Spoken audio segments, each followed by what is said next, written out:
Ushbu loyiha Aksionerlik tijorat xalq banki hamkorligida Jizzax viloyati Zarbdor tumani Yangiket mahalla fuqarolik yig'inidagi 286 va 82 sonli konturda amalga oshirilmoqda.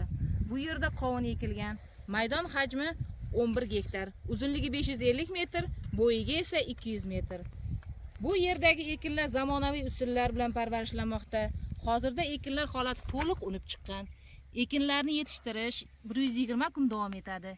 Yetishtirish jarayonida sug'oriladi, tabiiy va mineral o'g'itlar bilan oziqlantiriladi.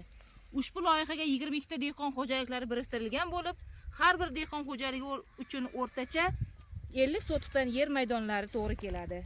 Loyihani samarali amalga oshirish uchun lider tadbirkor Serhosil Yangiket dalasi ishlab chiqarish kooperativi biriktirilgan.